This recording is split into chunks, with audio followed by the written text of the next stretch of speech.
tensión entre las crisis y las promesas divinas. Es un lugar donde todos hemos estado, donde algunos estamos hoy o donde algunos van a estar mañana, en esa tensión. Ahora, si yo quiero dejarte algo en este momento para que te lleves de entrada, es esto: la fe no ignora la existencia de una crisis. Porque muchas veces se nos ha querido enseñar que si tú eres un hombre o una mujer de fe, óyeme, tú tienes que llamar las cosas que no son como si fuesen. Y te llevan como a un nivel de fe, y perdonen la expresión, pero como que caemos hasta cierto punto en una idiotez espiritual. Si vos que oye, compadre, tú estás viendo el problema ahí, ¿cómo tú me vas a decir a mí que no? Está ahí. Entonces la fe no ignora la crisis, sino que le niega a la misma un lugar de influencia. Es decir, es tú estar consciente de que la crisis está ahí, pero yo no voy a permitir que la crisis ejerza influencia en mis pensamientos, en mis acciones y mucho menos en mi futuro. Así que yo quiero que en los próximos minutos tú y yo podamos caminar, podamos navegar en lo que yo he llamado esta tensión que se produce entre la crisis y las promesas divinas. Juan capítulo 16, verso 33, el Señor en un momento a sus discípulos le habla. Ustedes conocen ese momento en Juan 16, es de ese momento que ya Jesús está próximo a partir, próximo a ser entregado. Y Jesús le está hablando a los discípulos de lo que iba a venir. Ellos ni se imaginaban. Ellos no se imaginaban, pero Jesús sabía lo que iba a venir. Jesús sabía el nivel de persecución que iba a venir sobre la vida de ellos. Y Jesús les dice de esta manera: les he dicho todo lo anterior.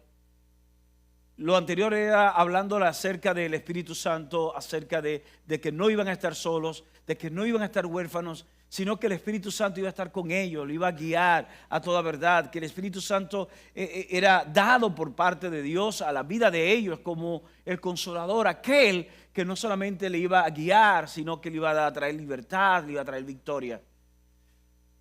Y Jesús le dice de esta manera: les he dicho todo lo anterior para que en mí tengan paz. Aquí en el mundo tendrán muchas pruebas y tristezas, pero anímense, porque yo he vencido al mundo. Yo quiero que en esa mañana, si hay una de las promesas que tú y yo tenemos que abrazar en medio de la tensión que puede producir el problema de la realidad que estamos viviendo y las promesas no manifestadas, es esa. Vamos a animarnos, vamos a confiar, vamos a tener paz, porque ya Jesús venció. Jesús venció. Y aquello que hoy pues está produciendo ciertos niveles de ansiedad o en tu corazón, ya sea económico, ya sea familiar, ya sea matrimonial, ya sea profesional, en cualquier área de tu vida, yo quiero animarte hoy. Quiero animarte, pero quiero animarte basado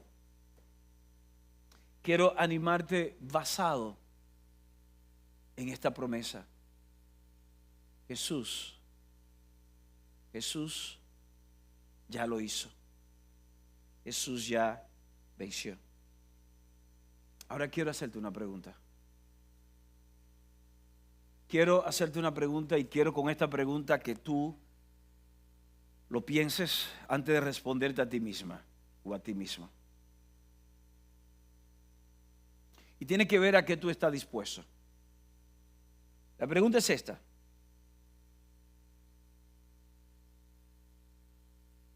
¿estás dispuesto o dispuesta a partir del día de hoy reconocer que hay una crisis, reconocer que hay un problema en tu vida, pero rehusarte a victimizarte?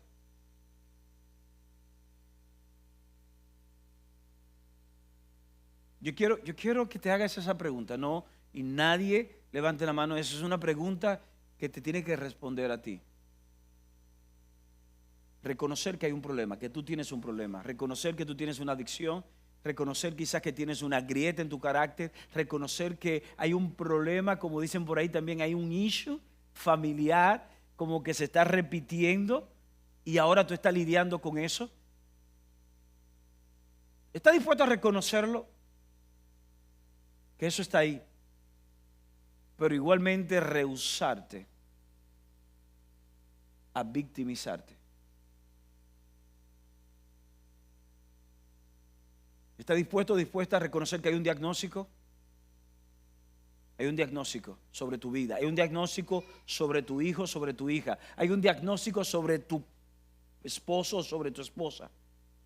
Pero rehusarte a usar ese diagnóstico para victimizarte, para usarlo como una muleta y no experimentar un cambio, no experimentar una transformación, no celebrar mañana una victoria. Ahora yo quiero que hoy vamos juntos a cambiar las reglas del juego. Vamos a cambiar el juego. Los que conocen de deporte saben que en ocasiones hay algunos tipos de disciplina deportiva que son de equipo y hay un ritmo de juego que puede tener un equipo determinado. Si nos vamos al baloncesto, que ahora está muy de moda por el tema de las finales de la NBA, los que siguen el deporte saben de qué estoy hablando. Por ejemplo, tú vienes, Boston Celtics viene de jugar una semifinal contra un equipo que aparentemente les fue bien, le pasaron el rolo, pero ahora se van a enfrentar con un equipo que juega diferente. Y ahora a jugar con este equipo que va a jugar diferente en las finales, ellos tienen que cambiar el juego, la dinámica, la velocidad, el nivel de defensa y de ofensiva, cambia todo porque es otro escenario. Y si yo te digo a ti que hoy tú y yo podemos cambiar el juego a tu favor. El juego de la crisis, sí, ese problema que tiene, que acabo de hablar, esa situación que yo tengo. Yo esa mañana le compartía a unas personas muy cercanas a mí, les decía de algo que yo estoy lidiando, ahora mismo, estoy lidiando con esta tensión y no le voy a negar, quizás hoy estoy parado aquí y todavía estoy lidiando con ciertos niveles de frustración. Así que yo soy el primero que voy a cambiar el juego hoy. Voy a cambiar el juego. Y quiero invitarte a que tú cambies el juego conmigo. Yo quiero invitarte a que tú veas la crisis, veas el problema diferente a partir de hoy. Y que ese problema juegue a tu favor, en lugar de jugar en contra. Para ello yo quiero leerle a ustedes Mateo. Mateo capítulo 11, verso 28 dice: luego les dijo Jesús, vengan a mí todos los que están cansados y llevan cargas pesadas, y yo les daré descanso. Y yo les daré descanso. Lo primero entonces que yo quiero que entendamos aquí, en cuanto a lo que es cambiar el juego a nuestro favor, es que tener un problema o una carga insoportable no debe de llevarte a dudar de tu identidad en Dios. Voy a repetir esto. Ese problema que tú tienes, déjame pensar algo. Cáncer. Y menciono cáncer porque, ¿verdad? Vi a una persona aquí que en esta semana me compartió el testimonio de cómo su madre, por la cual oramos recientemente por un tema de diagnóstico de cáncer, ya salió totalmente libre. Y ahora solamente tiene que hacer chequeo periódico de revisión, de seguimiento. Ahora imagínate a ti que fuese un diagnóstico de cáncer. Perdimos una oportunidad para decir gloria a Dios ahí nosotros. Porque ese testimonio es un testimonio que tenemos en medio de nuestra familia. Una mujer en medio nuestra, apenas hace 2 meses atrás, 2 meses, estuvimos orando aquí por un tema de cáncer, diagnóstico. Y hoy está todo limpio. Dios lo hace. Dios lo hace. Ahora, yo quiero decirte que tener ese tipo de problema o ese tipo de situación no debe de llevarte a dudar a ti que tú eres quien eres en Dios. Porque una de las cosas que el enemigo va a querer centrar en nuestro pensamiento, en nuestro corazón y producir esa tensión aún mayor es que dudemos de quiénes somos. Si soy un hijo de Dios, si soy una hija de Dios, ¿por qué me vienen problemas? Quizá hay alguien que ha estado ahí.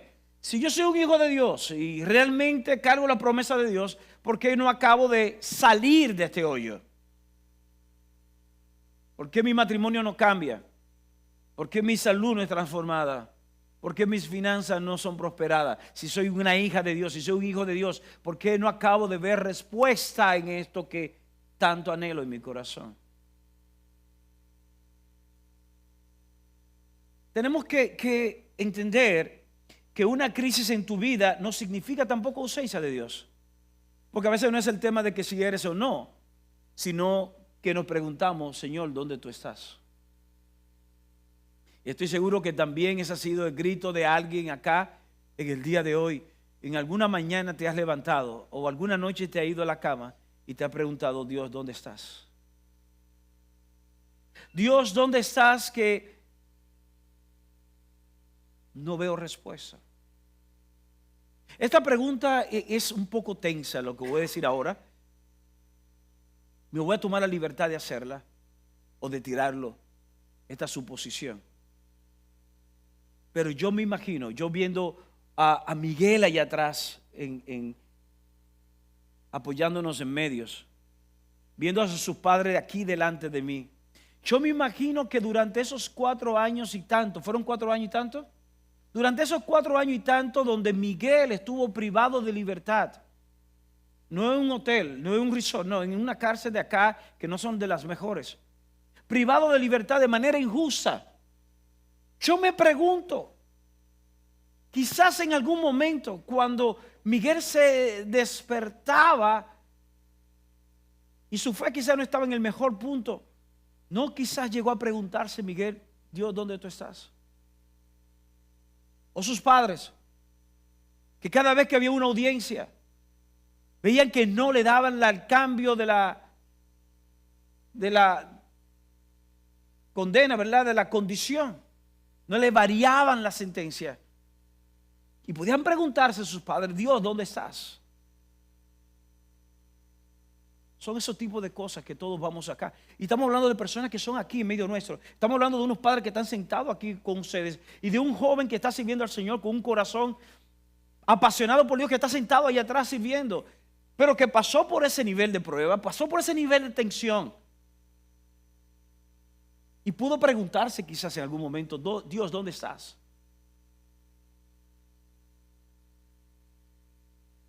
Ahora hay una acción intencional que Miguel pudo haber hecho, que sus padres pudieron haber hecho y que tú y yo podemos hacer.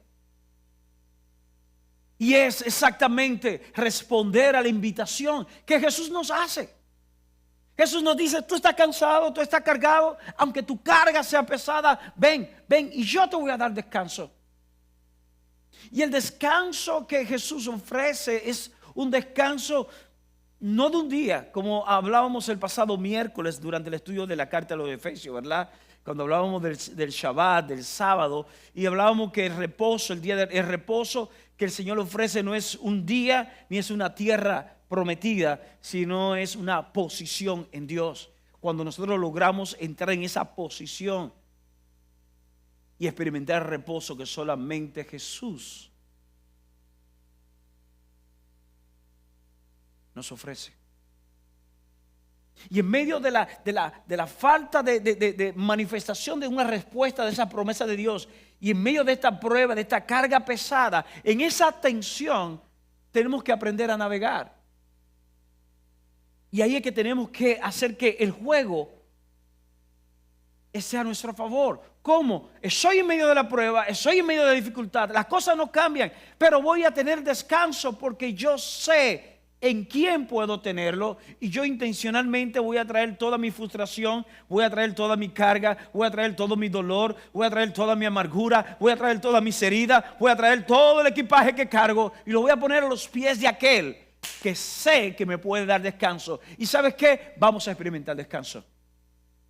Vamos a experimentar descanso. No me preguntes porque no hay una fórmula. No hay una fórmula. En la fe no hay una fórmula donde yo te puedo mostrar de una manera física, de una manera científica, una química, y decirte, mira esta ecuación y este es el resultado. No, la fe tú tienes que caminar en ella para luego experimentar el fruto de la misma. Yo no te puedo mostrar la fe por una descripción filosófica, por una información que pueda darte. Solamente la fe tú puedes experimentarla cuando tú decides. No estoy tan convencido, no estoy tan convencida, no me dan todos los números, pero voy a confiar. Das el paso y vas a experimentar reposo. Y de eso se trata, de cambiar el juego a tu favor. Porque quizás estás en el primer tiempo, quizás estás en el segundo tiempo, quizás estás en el tercer tiempo. Volviendo al baloncesto, una de las cosas que vimos en esta pasada semifinal, en el baloncesto de la NBA, es ver en un equipo entrar en el cuarto tiempo. El cuarto tiempo es el último tiempo en el baloncesto, para los que no saben. Entrar en el cuarto tiempo con una desventaja de 16 puntos. De esos momentos donde tú dices, faltan apenas 3 minutos, 4 minutos, déjame cambiar de canal porque yo perdí. Me pasó. Y dije, déjame cambiar porque total, ya perdimos. Y cuando volví, solamente estaba viendo la repetición que ponen al final del juego y me di cuenta que remontamos y ganamos. Yo no sé en cuál tiempo te encuentras en tu vida hoy, pero de que vas a remontar, vas a remontar. Y de que vas a ganar, vas a ganar. Porque Jesús venció. Jesús venció. Jesús venció. Y cuando el Señor nos dice a nosotros que somos más que vencedores en Él, es porque cuando tú y yo venimos a Dios, tú y yo comenzamos a vivir nuestra vida en Jesús. Es como que este eres tú y Jesús envuelve nuestras vidas. Y donde está Jesús, estamos nosotros. Es como la única manera que yo te puedo explicar esto.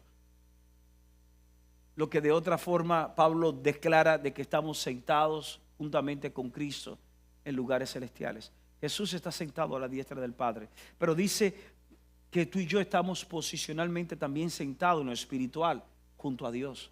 ¿Cómo lo podemos lograr si estamos aquí sentados en Naco, en este lugar? La única manera es cuando vivimos en Jesús.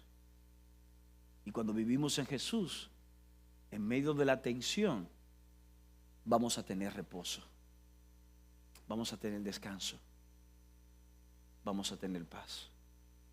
Aún las cosas no están cambiando todavía.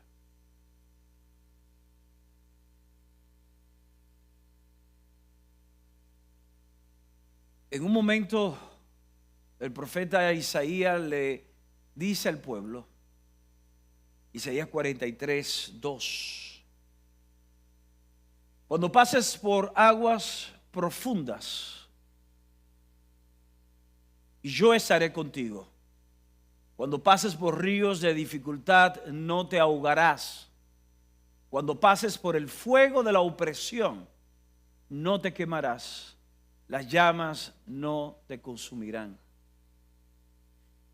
Fue una manera donde Dios le transmite a su pueblo que no importa el nivel de dificultad, mientras Él esté con ellos, la dificultad no iba a prevalecer en sus vidas.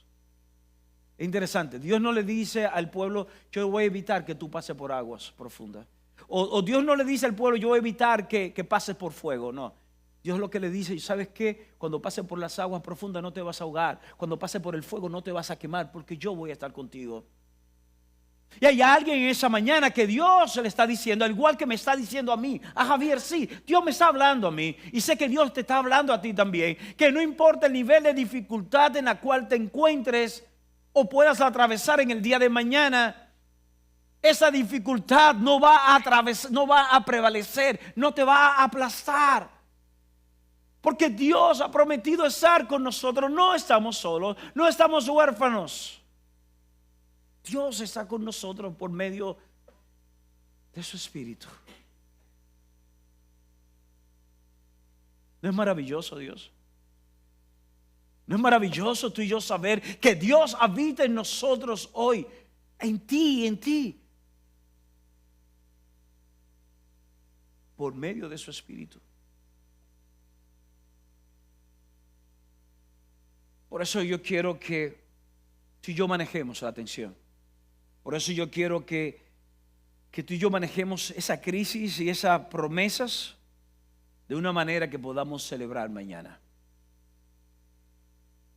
Manejando la tensión entre la crisis y la promesa para luego celebrar la victoria. Ustedes dirán, pero, ok, bien Javier, te la compro. Te compro lo que tú me estás diciendo. Está todo muy inspirador, pero dime de forma práctica, ¿cómo yo puedo manejar eso? ¿Cómo yo puedo manejar? Tú me estás diciendo todo esto, está bien, fenomenal, pero ¿cómo yo puedo manejar el tema de la hipoteca de la casa? ¿Cómo yo puedo manejar el tema del divorcio que se avecina? ¿Cómo yo puedo manejar ese tema? ¿Sabes? Lo primero que tú y yo tenemos que entender es que tú y yo tenemos que reconocer primeramente que hay un problema. Tenemos que reconocer que hay un problema. Si tú y yo no reconocemos que hay un problema, no vamos a enfrentarlo, no vamos a manejarlo. Lo primero es, a los que toman notas, ¿cómo lidiar la tensión entre crisis y problema? Primero reconocer que tienes un problema. Yo quiero saber, alguien que esté diagnosticado, que el médico le dé una receta, compren el medicamento, tú lo pongas al lado de la mesita de noche, pero tú digas, no, yo no tengo problema y no me lo voy a tomar. ¿Qué va a suceder? ¿Qué va a suceder? Entonces lo primero es, para poder lidiar eso en Dios, es reconocer que hay un problema. Hay una historia que vemos ahí en pantalla, que es la historia de Bartimeo. Está en Marcos. Marcos puede tomar nota. Marcos capítulo 10, verso 46 al 52. Jesús llega a una aldea. Hay un ciego llamado Bartimeo que está al lado del camino. Escucha que Jesús está entrando al lugar. ¿Ha escuchado anteriormente que Jesús aparentemente es el Mesías? Esa es la promesa que los profetas habían establecido y quien podía cambiar su realidad. Bartimeo al lado del camino comienza a gritar, a pedir a Jesús que tuviera misericordia. Jesús, Hijo de David, ten misericordia de mí. Jesús, hijo, y comenzó a gritar una y otra vez. Y le mandan a callar, le mandan a silenciar. Y él dice ese pasaje que más fuerte él declaraba: Jesús, Hijo de David, ten misericordia de mí. Y llega un momento que Jesús se detiene y lo manda a buscar. Y los mismos que le mandaban a silenciar fueron donde él. Entonces Jesús, deteniéndose, mandó a llamarle. Dice ahí, y llamaron al ciego diciéndole: ten confianza, levántate, te llama. Jesús lo mandó a llamarlo, Jesús lo mandó a buscar. Cuando él arroja su capa, se levanta y va a Jesús. Y en ese momento Jesús se le pregunta: ¿qué quieres que te haga? Es interesante, este ciego está en el camino, está con una capa de que lo usaban los mendigos, y cuando Jesús lo llama, arroja la capa. Arrojar la capa significa, yo no sé, pero yo no vuelvo a pedir. Yo no sé, pero esto no me vuelve a identificar. Va donde Jesús, y cuando llega a Jesús, Jesús le pregunta, ¿qué quieres que te haga? Era obvio que el hombre era ciego, era obvio que el hombre necesitaba un milagro, pero Jesús le pregunta. Quizás este ciego pudo haberle dicho, mira, yo soy ciego y tengo que estar mendigando para poder mantenerme. Yo necesito que un milagro de prosperidad para no poder pedir más. Él pudo haber dicho esto, pero el problema de él no era financiero. Él pudo haber dicho, mira, Señor, yo quiero que la gente me vea diferente. Yo estoy sufriendo bullying porque todo el mundo ve menos yo y me relajan y hasta se burlan de mí de una forma bien fuerte. Yo quiero que la gente me vea diferente. Pudo haber sido eso, pero eso no era el problema. El problema de él era un problema de la vista, y él tenía que reconocerlo para luego recibir su milagro. Y él le dijo, maestro, que recobre la vista. La pregunta es si tú y yo sabemos realmente cuál es nuestro problema. Si tú y yo sabemos realmente cuál es la crisis. O esa crisis que tú y yo estamos enfrentando no es la real crisis, sino es el resultado de la verdadera crisis. Es un jueguito de palabras. Quiero tratar de incomodarte en el día de hoy. Quizás tú estás enfrentando una crisis. Es como cuando tú tienes un problema odontológico, ¿verdad? Y sientes que te duele acá, te está latiendo, pero realmente esto que te está latiendo acá no es el dolor está de este lado, pero es un reflejo. Quizás eso que tú estás lidiando como un problema en tu vida no es el verdadero problema, ahí hay algo más allá. No es que los hombres te abandonan, es que hay algo más allá que produce esa situación. O no es eso, es que quizás hay algo que tú permites. Hay algo que buscas. ¿Cómo lidiar la tensión entre la crisis y el problema? Entre la crisis y la promesa de Dios, lo primero es reconocer que hay un problema. Ahora, lo segundo es lo que hizo este hombre. ¿Y qué fue? Fijar la atención en Jesús. Yo quiero invitarte a que reconocer el problema no es para que te obsesiones con el problema, no es para que idolatres el problema, sino para que tú fijes la atención en Jesús y no en la circunstancia que está viviendo. Hay personas que viven un problema, hay personas que viven una crisis y está tan presente esa crisis en su mente que llega un momento que idolatra la crisis. Llega un momento que esa crisis o ese problema se convierte en su Dios. Hebreos nos dice, versículo 1 y 2, que tenemos que despojarnos de todo peso, de toda carga que podamos tener en nuestras vidas, de todo pecado que puede estar asediándonos, y poner los ojos en Jesús. Dice, por tanto nosotros también, teniendo en derredor nuestro tan gran nube de testigos, despojémonos de todo peso y del pecado que nos asedia, y corramos con paciencia la carrera que tenemos por delante. Verso 2, puesto los ojos ¿en quién? En Jesús, autor y consumador de la fe, por el cual por el gozo puesto delante de él sufrió la cruz, menospreciando el oprobio, y se sentó a la diestra del trono de Dios. Es una posición de victoria. Bartimeo se centró en Jesús. Él no se centró en su falta de vista, no se centró en la capa que representaba lo que él era. Cuando supo que Jesús se lo llamó, él se puso en pie, arrojó la capa y fue hacia él, corrió hacia él. A Bartimeo lo mandaron a callar. Cállate, estás molestando, cállate, estás perturbando la paz de todos los demás. A él no le importó los demás, a él no le importó el bullicio, no le importó que fuese inadecuado, no le importó que rompiese el protocolo. Algo solamente le importaba, y era Jesús, era Jesús. Yo quiero invitarte aquí a ti y a mí hoy, que no nos importe la persona que está a nuestro lado, que no nos importe el protocolo, lo que puedan decir las redes sociales, que lo que puedan decir incluso nuestros familiares. Vamos a fijarnos en Jesús, lo que Jesús ha hablado de nosotros, lo que Jesús ha prometido para nosotros, lo que ya Jesús hizo. Enfoquémonos en ello. Ciertamente hay un problema, hay un tema que resolver, pero no permitamos que ese tema que resolver se convierta en nuestro Dios, en nuestro enfoque. Nuestro enfoque debe ser Jesús, quien es el autor y quien finalizó, quien consumó nuestra fe, y que hoy está sentado en una posición de autoridad, en una posición de victoria, y tú y yo estamos sentados juntamente con Él. ¿Cómo lidiamos la tensión entre problema y promesa? Primero, reconociendo el problema. Segundo, enfocándonos en Jesús. Y tercero, demos gracias a Dios por anticipado.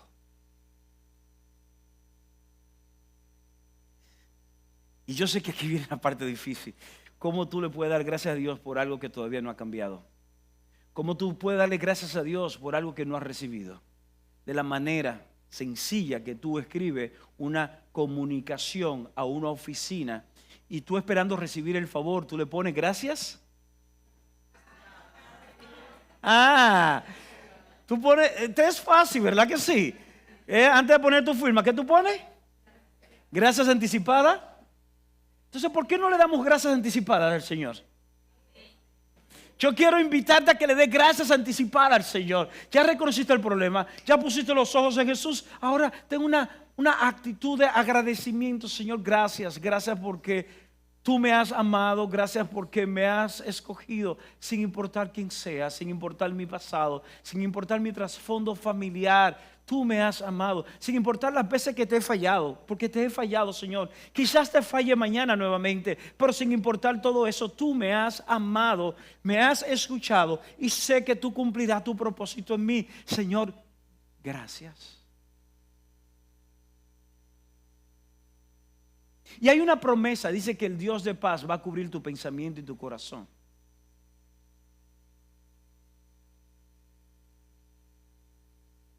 Dice que el Dios de paz, cuando tú y yo hacemos eso, Dios va a cubrir tu pensamiento y tu corazón. Y en medio de la tensión entre el problema y la respuesta, tú vas a tener paz. Recuerda que paz no es ausencia de crisis, es reposo en medio de ella. Sé que Dios está hablando a nuestras vidas. Y en estos pocos minutos que nos queda, quiero lanzar una pregunta. ¿Qué debemos de pensar en la próxima crisis? Sí, porque lamentablemente, digo lamentablemente porque quisiéramos quedarnos arriba todo el tiempo, pero la vida es como una montaña rusa, ¿verdad? A todos nos gusta, no todos, no, a la pastora no le gusta. Cuando vamos a los parques de diversiones ella se queda, ella no sube. Pero el niño que hay en mí le gusta, ¿verdad? Y le gusta la emoción y todo esto. Y sabemos que cuando hay una, no sé quiénes han estado en Universal, pero hay una que se llama Hulk. Hay una hora mejor todavía, me dijeron. Pero hay una que se llama Hulk. Y cuando eso comienza, está subiendo, y llega un momento cuando está ahí, tú sabes lo que viene. Tú lo ves. Tú sabes lo que viene. ¿Sabe? La vida es así. En cualquier momento va a venir una crisis. En cualquier momento. Porque el enemigo va a estar como un león rugiente constantemente buscando a quien devorar. Él va a estar buscando la forma de desenfocarte, de sacarte del centro. Ahora, ¿qué debemos de pensar en esa próxima crisis? Primero, todo tiene una buena solución en Dios. Yo quiero que lo repita conmigo. Todo tiene una buena solución en Dios. Todo tiene una buena solución en Dios. Sin importar la naturaleza, todo tiene una buena solución en Dios. Cuando vemos que la voluntad de Dios es buena, es agradable y es perfecta, que toda buena dádiva y todo don perfecto proviene de Él, no hay duda que siempre habrá una buena solución en Dios. No busquemos respuesta fuera de Dios. Yo quisiera decirte, mira, tú nunca sabes, tengo un plan B, tengo un plan C. Tú nunca sabes. Súbete en el avión, pero ten tu paracaídas, porque si no, ¿quién sabe? ¿Sabe? En Dios no es así. Cuando esté enfrentando una crisis, lo primero que yo quiero que tú pienses y que yo voy a pensar es, todo tiene una buena solución en Dios. Lo segundo, solo debo de acudir y permitirle que sea quien actúe. Sí, porque tú puedes tener una conciencia de que todo tiene una buena solución en Dios y no hacer nada con eso. Así que el segundo pensamiento que tienes que tener es, solo debo de acudir a Dios y permitirle que sea quien actúe. Primera carta de Pedro, capítulo 5, versos 6 y 7, nos habla de cómo tú y yo tenemos que ir a Él, correr a Él. Y vamos a experimentar no solamente la ayuda, sino el reposicionamiento, cómo Él nos levanta, cómo Él nos coloca en el lugar que debemos de estar. Recuerda dos cosas que yo quiero que tú pienses cuando venga la próxima crisis, el próximo problema, el próximo diagnóstico, la próxima notificación. Todo tiene una buena solución en Dios. Y segundo, solo debes de acudir a Dios y permitirle que sea quien actúe. Es como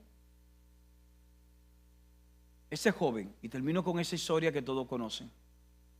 Ese joven abandona la casa de su padre para vivir una mejor vida en su mente. Y en busca de esa mejor vida, toca fondo. Y cuando toca fondo y se ve alimentándose con lo que se alimentan los cerdos, dice la Escritura de esta manera. Eso está en Lucas capítulo 15. Dice, y vuelto en sí. Sí, es como que por un momento este joven perdió la razón, pero vuelto en sí. Es como dicen por ahí, se tomó una Ubicatex 500 miligramos, volvió en sí. Dijo, pero ven acá, ¿qué yo hago aquí? En casa de mi padre hay abundancia de pan. Y es como que tú y yo tenemos que en momentos determinados, en medio de la próxima crisis, no solamente reconocer que hay solución, que hay abundancia de pan, sino que dice Él, me levantaré e iré donde Él y le voy a declarar tal cosa. Y dice que ese joven se levanta y va donde su padre. Su padre no esperó que llegase, sino que fue y lo encontró, lo abraza, lo besa. Y no solamente le da alimento, que era lo que él quería. Le da un nuevo vestido, le da un anillo, le da un nuevo calzado. En pocas palabras, cuando el padre se manifiesta, el amor del padre se manifiesta sobre un hijo, no se manifiesta basado en la necesidad de ese hijo o de esa hija. Cuando Dios se va a manifestar sobre ti, no va a ser base a tu necesidad, sino basado en su amor y en sus riquezas ilimitadas. Por eso dice Pablo de esta forma: Él da más abundantemente de lo que pedimos o entendemos. Dos cosas. Todo tiene una buena solución en Dios. Segundo, solo debo de acudir a Dios y permitirle que sea quien actúe. Quiero invitarte a que te pongas de pie un segundo. Tensión entre la crisis y las promesas divinas. Quizás hay alguien con esa tensión hoy. Quizás hay alguien hoy que su alma se está debatiendo. Hoy es un buen día. Este es un buen momento. ¿Para qué? Para venir a Él. Y aunque tenga pruebas, aunque tenga tristeza, animarnos. Animarnos no solamente porque Él ha vencido, sino porque Él lleva nuestras cargas y nos da reposo. Padre, en el nombre de Jesús, en esa mañana te damos gracias por tu amor.